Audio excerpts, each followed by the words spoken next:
In this video, I'm going to go through the syllabus, just as we might have done if this had been a face-to-face on-campus course. Usually in those courses, the first class, part of it is devoted to talking about the syllabus. Since we can't do that, I wanted to make sure that I still devoted some time to the syllabus so that we were all on the same page, so that you knew how to read it, and to give you opportunities to then ask me questions. So I'm going to scroll through it and highlight some key parts that I want to make sure you notice. I won't read it to you because you can do that, and I hopefully will keep the video as short as possible while still hitting some of the important parts. This course is completely online, which you should know at this point, but what that means is we're not going to meet at all on campus. And at this point, and I think this will be true for the whole semester, we're not going to meet at a certain time. So this course originally was, when it was moved online, it was made to be what's called asynchronous, which means you work whenever you have time, as long as you accomplish the goals by the due date. Some online courses are synchronous, meaning that you get on at a certain time and we're all on together. I'd like to eventually include those components, but plan for this course to be asynchronous. So because we're online and we don't have a meeting place, you're not going to see me. That doesn't mean that we can't schedule a meeting if needed, because I am still on campus, and I'm happy to meet with you. So you'll see this first part of the syllabus gives you my email address, my office phone, my location, and then I said office hours by appointment. That's because I'm not always in my office. I have some classes that are at night, so I'll definitely be in my office before those. Other times I might be out at school or even working from home.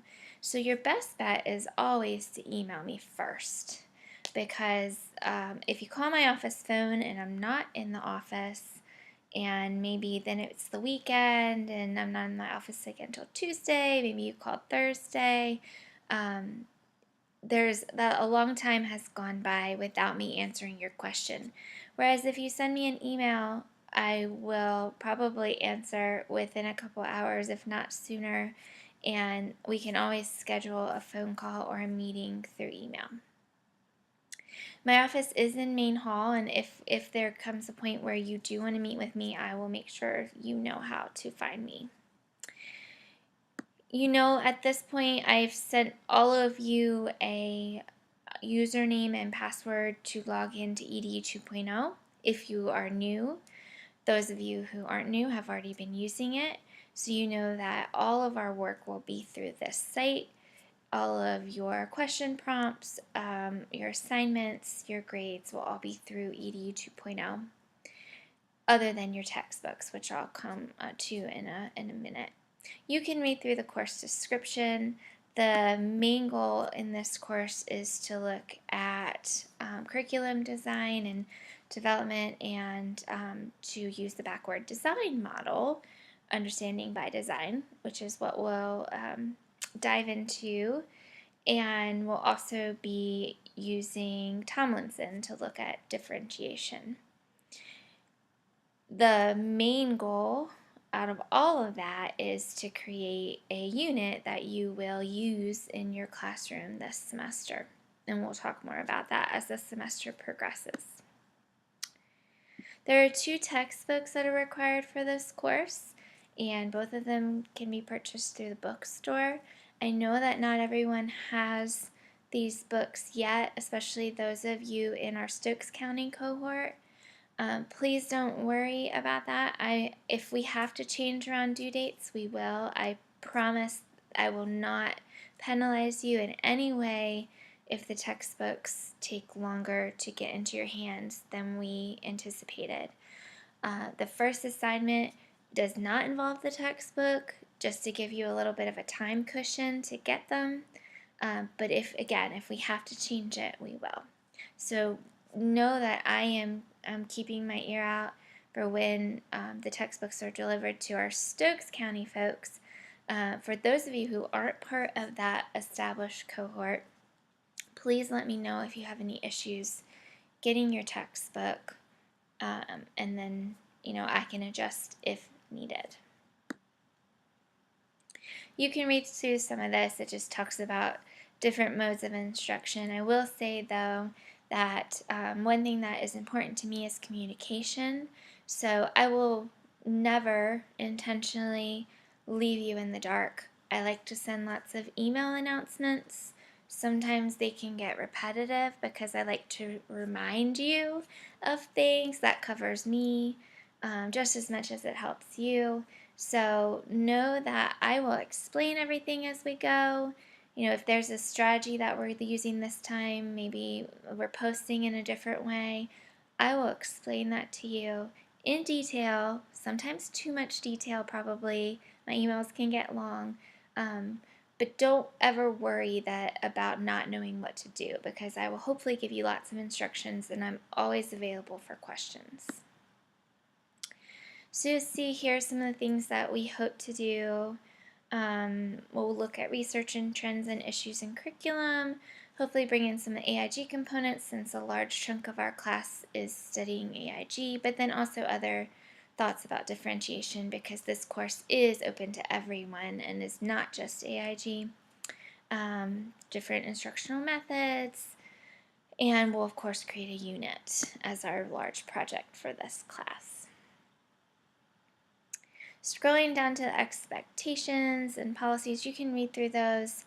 Because it's online, it is very, very important that you are always checking your email, always checking EDU 2.0. So you should get in a habit of checking your Salem email at least once a day, and then logging into EDU 2.0.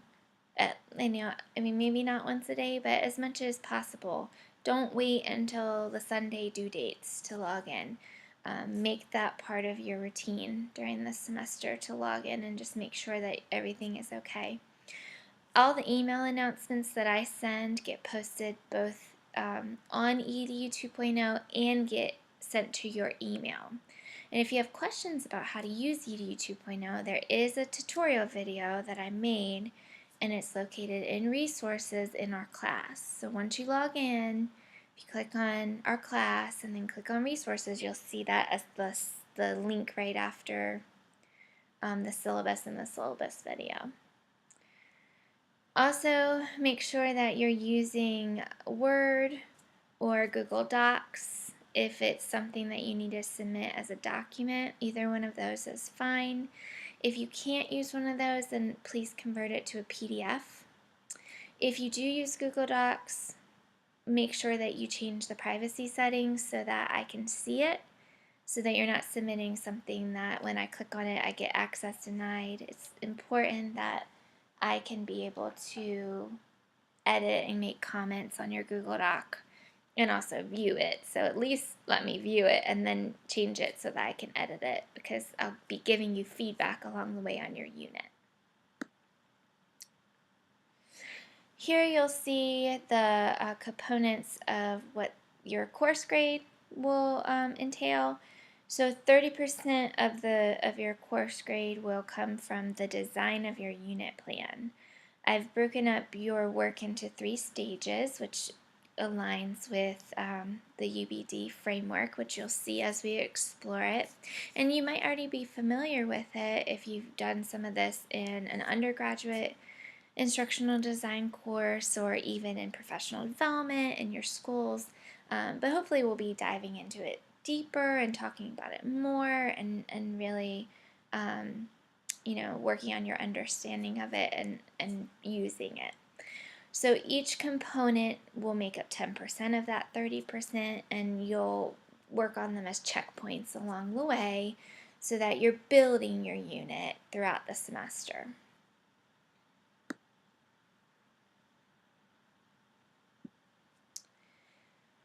Your discussion posts will be 40% of your grade, largely because they take up most of the semester. The interaction between classmates is the piece that keeps it feeling more like a course and not just something that you're doing and checking off your list. Because we can't be together to talk, the interaction in the discussion post is really important because I think that's what makes it feel more like a community where you're sharing ideas with colleagues. And I think that some of the best learning comes from hearing what your classmates are doing in their classes, especially at this level. It's in the 600 levels of courses when we have practicing actual teachers. I think that you gain so much from hearing from each other, even more so than you might gain from just hearing me. So, and I learned so much from you too, hearing what you're doing in the schools. So that's an important piece, and you are expected to participate in those. And then your final unit and reflection. So part of our core belief in the teacher education department is field experience.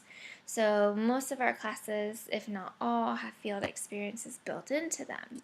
Well, at the graduate level, you have your own classrooms, and that's where you'll be doing your field experience for this course. So that will involve you teaching your unit and reflecting on it.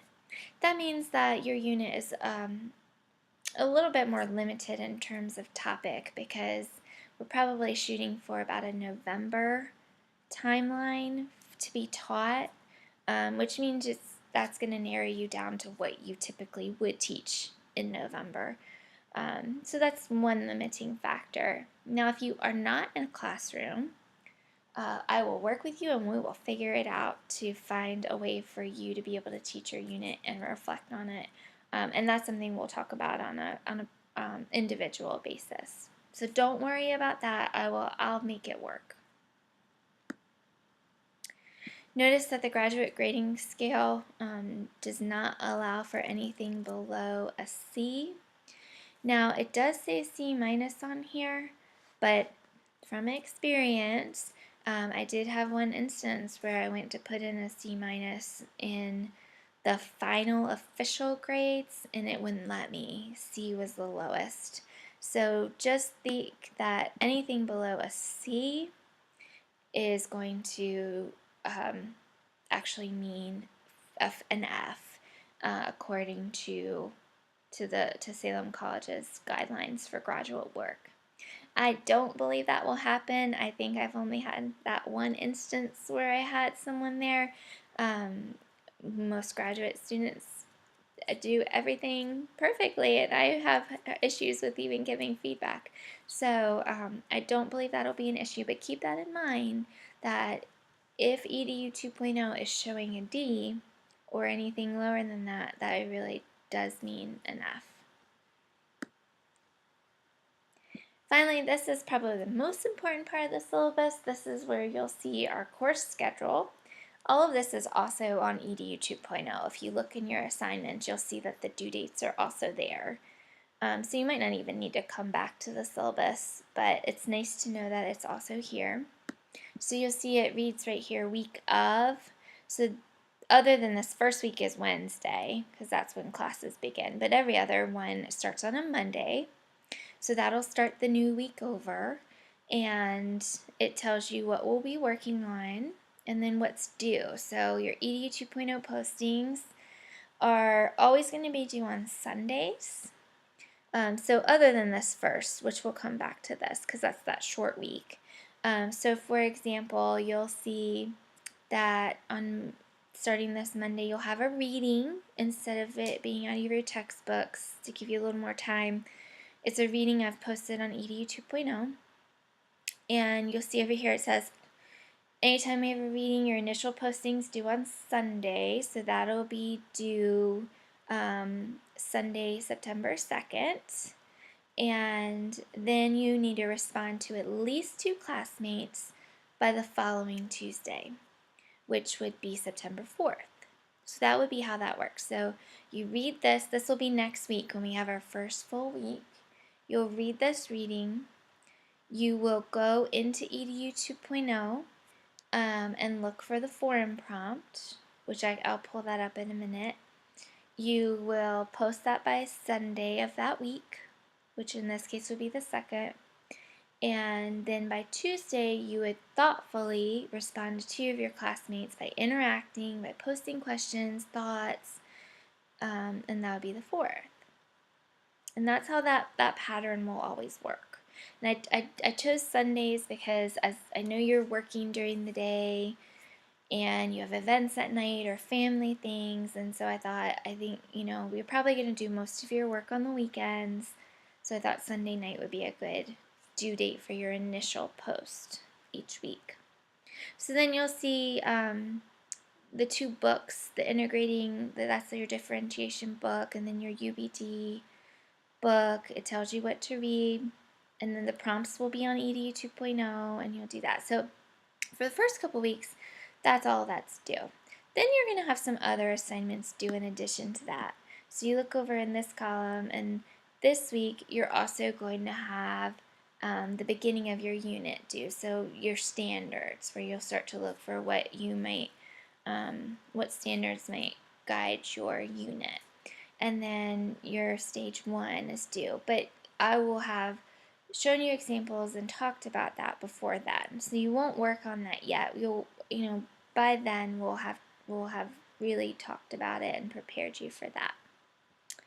Notice our fall break. Our fall break is actually starts on Friday night, when classes are over on Friday, and then goes through the weekend, and then has Columbus Day, which is actually the 8th, and then Tuesday. Well, so that's odd for an online course. So I just tried to make it work the best I could and just give you a break. So this whole week will just be on a break, and then we'll come back, and the 8th and the 9th are actually still fall break. But I gave you the whole week prior, which technically wasn't all fall break. It just doesn't align perfectly with an online course. So you'll come back and you'll read these and you'll have a prompt due that weekend. But then also we have something that is mandatory for our students, and I'll talk more about it. And because we're online, I'm not going to check you off for attendance, but I will give you extra credit for coming. And that's called our Comenius Symposium. So more information will come for that later, but just mark that tentatively on your calendar because we'd love to have you there. And then we'll talk about it more at length as we get closer to it. So you see more work is due, and then the readings kind of start to die off as we're getting into October. By November, your unit should be ready to be taught and to be reviewed by a peer. You'll send feedback and you'll be teaching it. We have Thanksgiving, and then your final unit is due. Again, this is just an outline, and it is something that I want you to see, but I will be sending you much, much more detailed information about all of this as we approach it. So please don't worry about not knowing what to do for all of these things. You will. I will make sure you know what to do. This is just a snapshot so you see how the semester will progress.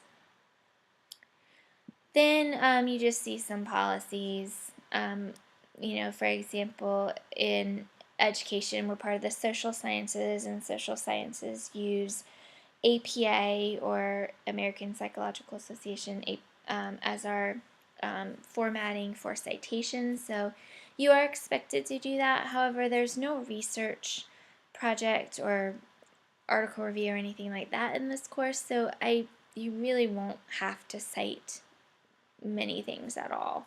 But if you do, I have support for that. I've created videos about how to do that, so I will make sure those are posted for you if you need to use it. But I would like you to use some of the APA formatting, like Times New Roman, 12 point font, That's just what's expected when you use APA. So if you just get in that habit, I know as teachers, sometimes we like to make it look more fun than that with all the cool fonts. And that, I do love those because I taught elementary too, and alliteration and all that is fun for me. But if when you type up your unit, just follow the APA formatting. Regularly check your email and so forth, and you can read through those. Now, I did put this down here where it says the instructor reserves the right to change the syllabus.